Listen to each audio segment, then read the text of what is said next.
പിറ്റേന്ന് രാവിലെ നീലിമ എഴുന്നേറ്റു. കാലുകളിലെ വേദനയും മുറിവും മാറിയിട്ടില്ല. എന്നാലും അവൾക്ക് അന്ന് ഓഫീസിൽ പോവണമെന്ന് തോന്നി. കുറെ കാര്യങ്ങൾ ചെയ്തു തീർക്കാനുണ്ട്. നീലിമ പതിയെ റൂമിൽ നിന്നിറങ്ങി ചുവരിൽ പിടിച്ചു പിടിച്ച് താഴേക്ക് ഇറങ്ങി ചെല്ലാൻ ശ്രമിച്ചു.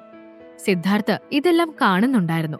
താഴെ അവസാന സ്റ്റെപ്പിൽ ചവിട്ടിയ നീലിമ ഉടനെ മറഞ്ഞു വീണു. പക്ഷേ സിദ്ധാർത്ഥ് ഉടനെ അവളെ താങ്ങി.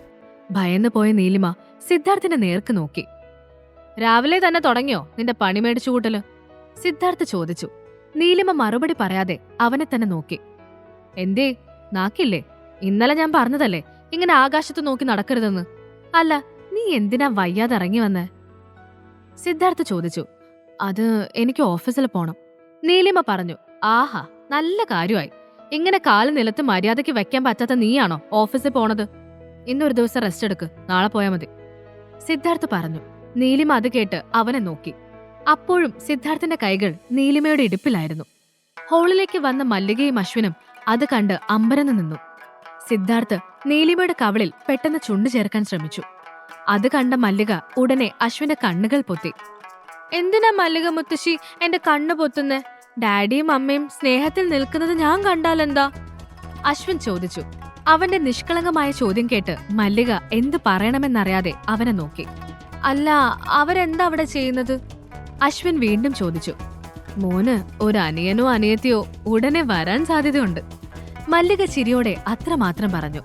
അപ്പോൾ അശ്വിൻ സന്തോഷത്തോടെ തുള്ളിച്ചാടി. ഹായ്, എനിക്ക് വാവ വരുന്നേ! അശ്വിൻ ഉറക്കെ പറഞ്ഞു. അത് കേട്ട് നീലിമയും സിദ്ധാർത്ഥും പരസ്പരം നോക്കി. മല്ലിക അവരുടെ നോട്ടം കണ്ട് അവരുടെ അടുത്തേക്ക് ചെന്നു. അപ്പോൾ സിദ്ധാർത്ഥ് നീലിമയുടെ ഇടുപ്പിൽ വെച്ചിരുന്ന കൈകൾ എടുത്തു മാറ്റി അവളെ നേരെ നിർത്തി. അമ്മ, എന്റെ വാവ എപ്പോഴാ വരുന്നേ? എനിക്ക് ഉടനെ വാവെ കാണണം. അശ്വിൻ ചോദിച്ചത് കേട്ട് നീലിമ ആകെ ജാള്യതയിൽ മല്ലികയെ നോക്കി. അപ്പോൾ മല്ലിക പറഞ്ഞു. അച്ചുകുഞ്ഞ് പറഞ്ഞത് ശരിയല്ലേ? അവനും ഒരു അനിയത്തിയോ അനിയനോ ഒക്കെ വേണമെന്ന് ആഗ്രഹം ഉണ്ടാവില്ലേ? അതിന് ഇനിയധികം വൈകിക്കണ്ട കേട്ടോ മക്കളെ. മല്ലിക സ്നേഹത്തോടെ പറഞ്ഞു. മല്ലികമ്മേ, അതിന് ഞങ്ങള്... നീലിമ എന്തോ പറയാനൊരുങ്ങി. അപ്പോൾ സിദ്ധാർത്ഥ് ഉടനെ കയറി പറഞ്ഞു. ഞങ്ങൾ അതിനുള്ള ശ്രമങ്ങൾ തുടങ്ങിക്കഴിഞ്ഞു മല്ലികാമ്മേ. ബാക്കിയൊക്കെ ദൈവത്തിന്റെ കയ്യിലല്ലേ, അല്ലേടി? സിദ്ധാർത്ഥ് കുസൃതിയോടെ നീലിമയോട് ചോദിച്ചു. അവളെ ഒന്ന് ദേഷ്യം വരുത്താൻ തന്നെയാണ് അവൻ അങ്ങനെ പറഞ്ഞത്. മല്ലിക അത് കേട്ട് ചിരിച്ചു. അവർ അവിടെ നിന്നും അശ്വിനെയും കൂട്ടി ഉടനെ പോയി. അല്ല, താൻ എന്താ പറഞ്ഞേ? ചേ, മല്ലികാമ്മ എന്ത് വിചാരിച്ചു കാണും? നീലിമ ചോദിച്ചു. എന്ത് വിചാരിക്കാൻ? ഞാനും നീയും എപ്പോഴും റൊമാൻസ് ആണെന്ന് കരുതും, അത്രയല്ലേ ഉള്ളൂ. സിദ്ധാർത്ഥ് ചിരിയോടെ ചോദിച്ചു. ഞാനൊന്നും പറയുന്നില്ല. നീലിമ ഉടനെ അവിടെ നിന്നും പതിയെ പിടിച്ചു നടന്ന് ഹാളിലേക്ക് പോയി. അവളുടെ മുഖത്ത് ചമ്മലുണ്ടായിരുന്നു. മല്ലിക അപ്പോൾ അവിടേക്ക് വന്നു. അല്ല മോളെ, കാലിനിതെന്തു പറ്റി? മല്ലിക ചോദിച്ചു.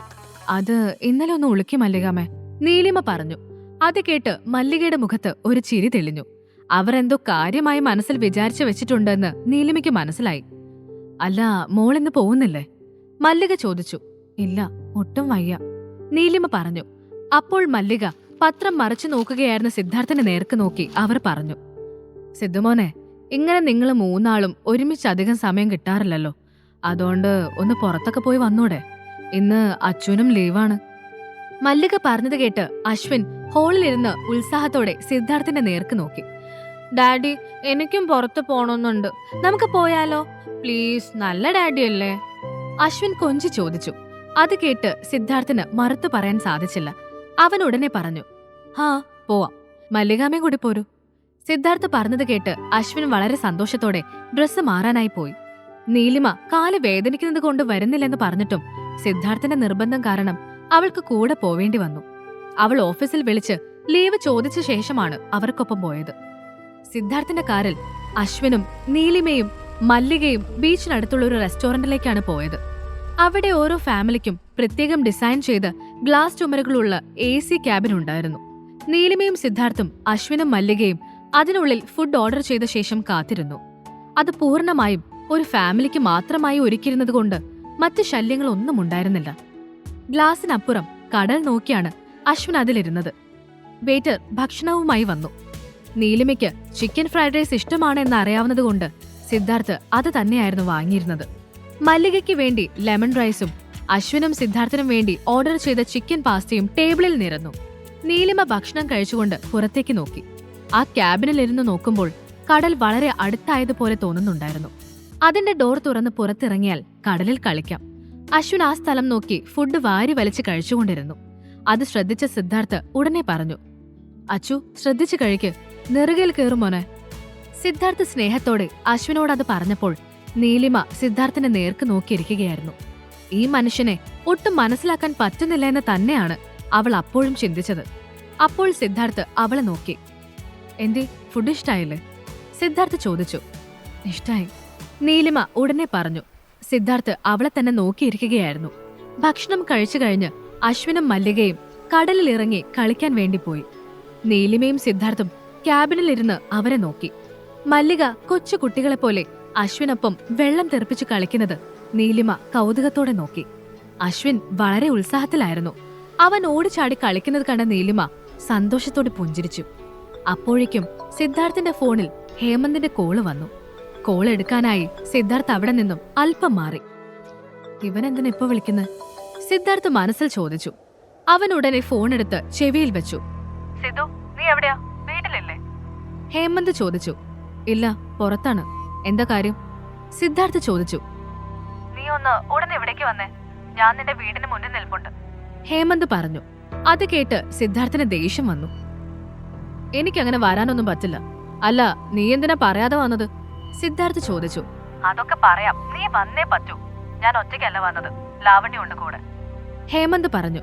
ഓ കോപ്പ്, നിന്നോട് ആരാടാ പുല്ലേ അവളെയും കൂട്ടി വീട്ടിലേക്ക് പോവാൻ പറഞ്ഞ? സിദ്ധാർത്ഥ് ചോദിച്ചു. നീ പറയുന്നത് കേട്ടാ തോന്നുവല്ലോ ഞാൻ അവളെയും കൂട്ടി വന്നതാണെന്ന്. എടാ, അവൾ നിന്നെ കണ്ട് സംസാരിക്കണമെന്ന് പറഞ്ഞിട്ട് എന്നെയും കൂട്ടി ഇങ്ങോട്ട് വന്നതാ. ഞാൻ എന്ത് ചെയ്യാനാ? ഹേമന്ത് പറഞ്ഞു. നീ എന്ത് ചെയ്താലും വേണ്ടില്ല, എനിക്ക് വരാൻ പറ്റില്ല, സിദ്ധാർത്ഥ് പറഞ്ഞു. സിദ്ധു പ്ലീസ് ചതിക്കല്ലേ, ലാവണ്യ നിനക്കറിയാലോ. ഈ കഥ തുടർന്ന് കേൾക്കുന്നതിനായി ഇപ്പോൾ തന്നെ പോക്കറ്റ് FM ആപ്പ് ഇൻസ്റ്റാൾ ചെയ്യൂ. Link in description.